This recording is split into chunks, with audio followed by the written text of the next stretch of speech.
Thanks for joining us for WCPO 9 News. I'm Brett Pagansky, and that breaking news we're following tonight, President Joe Biden will not seek a second term for the White House. The president made this announcement within the last 4 hours and endorsed Vice President Kamala Harris to be the nominee for the Democrats this November. Vice President Harris releasing her own statement that says, in part, "I am honored to have the president's endorsement, and my intention is to earn and win this nomination." We have team coverage tonight. WCPO 9 News reporters Andrew Rowan and Sam Harris-Simowitz are hearing from tri-state lawmakers on both sides of the political aisle about this historic decision. But we're going to start tonight with why President Biden decided to step aside.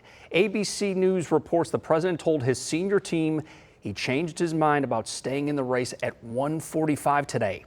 That was 1 minute before his letter went public. The president reportedly also spoke with Vice President Harris, and our very own Joe St. George shows you what's next.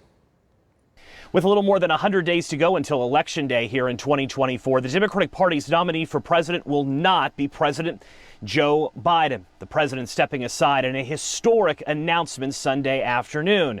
Now the question is, what happens next before the Democrats gather in Chicago for their convention in a little less than a month? President Biden is stepping aside, a historic announcement Sunday. Posting on social media, "My fellow Democrats, I have decided not to accept the nomination and to focus all my energies on my duties as president for the remainder of my term. My very first decision as the party nominee in 2020 was to pick Kamala Harris as my vice president, and it's been the best decision I've made. Today, I want to offer my full support and endorsement for Kamala to be the nominee of our party this year. Democrats, it's time to come together and beat Trump. Let's do this." But President Biden's endorsement is not a guarantee that Harris will be the nominee if others challenge the vice president for the nomination.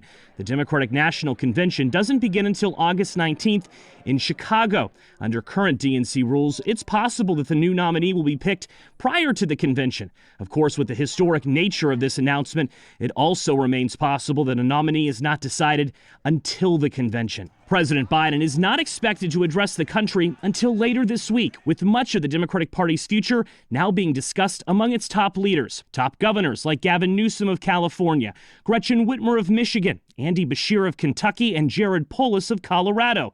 They will now work to see how the Democratic Party moves forward with a little more than 100 days until Election Day. President Biden, now the first Democratic incumbent president to say they are not seeking re-election since Lyndon Johnson in 1968.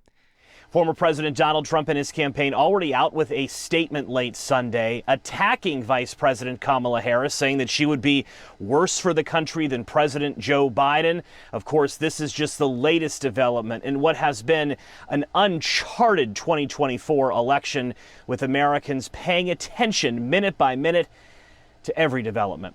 Joe St. George, Scripps News, Washington. And WCPO 9 News reporter Andrew Rowan has been working the phones. And Andrew, you spoke with Democrats in our area about President Biden's decision, and they told you what this all means to them.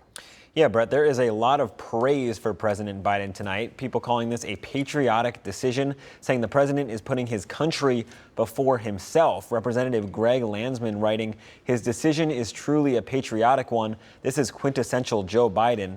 Senator Sherrod Brown thanked the president for his service to the country.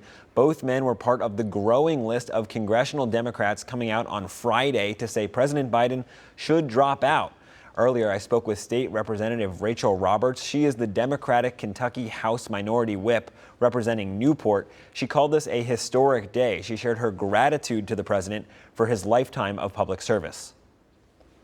This is a decision made out of his servant's heart for the betterment of the country at this time. I think this is his ultimate act of service, or perhaps, one of his last acts of service, at least in public life. And so, I'm sure that weighed on him and was a big part of his decision.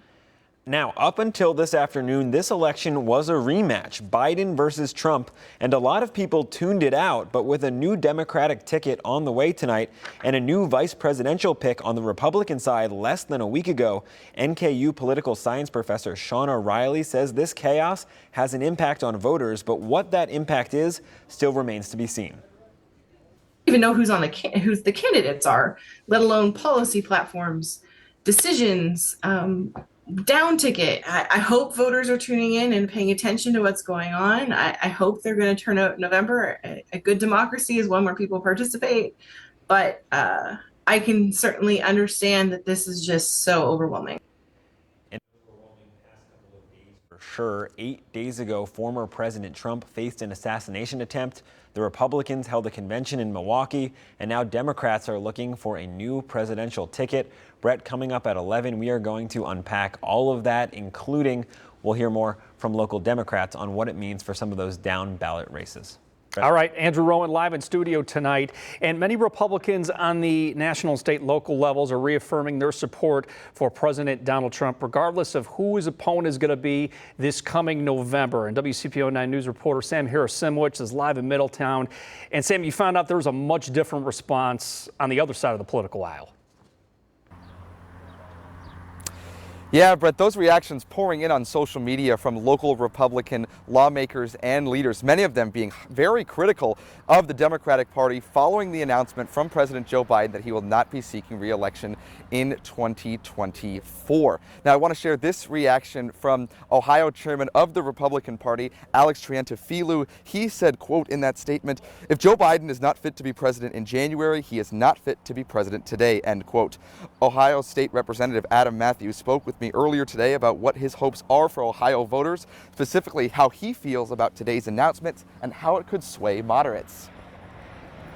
I would expect that voters will see one party, the Republican Party, listens to their voters, listens to their primary voters, and the other party, the Democratic Party, does not, and will act accordingly. And I think the Republicans are going to win even more in November. We are here in Middletown tonight, where the eyes of the nation will be turning to tomorrow, when former President Trump's running mate J.D. Vance will be back here in his hometown speaking at a rally tomorrow afternoon. And we spoke to Middletown residents about what they're looking for in that rally tomorrow and how their support may go in the upcoming general election. We'll bring those details coming up at 11 o'clock. Reporting live in Middletown, Sam Harris-Simowicz, WCPO 9 News. All right, Sam, thank you for that. And there's questions about what happens next. If Vice President Harris gets the nomination, will she or any other Democrat make the ballot in Ohio? So Ohio lawmakers moved the deadline for candidates to make the ballot from August 7th to September 1st, with the Democratic National Convention happening August 19th in Chicago. But Ohio Democrats plan to hold a virtual roll call earlier. Party leaders are concerned about legal challenges since the law changing the deadline to September 1st doesn't take effect until September 1st. But both Secretary of State Frank LaRose and Governor Mike DeWine stated they will honor that later deadline. So if Vice President Harris secures the nomination, there is another question. Who will be her running mate? One of the names on the short list is reportedly Kentucky Governor Andy Beshear. And WCPO 9 News reporter Valerie Lyons spoke with NKU political science professor Sean O'Reilly about what that would mean for the tri-state. We would have two local guys on the presidential ticket. You're right. If Beshear is selected with all the other things before that, then we would have a fairly exciting campaign potentially for this region. Other names that are getting mentioned include Arizona U.S. Senator Mark Kelly, North Carolina Governor Roy Cooper, and Pennsylvania Governor Josh Shapiro. So stay with us for continuing coverage on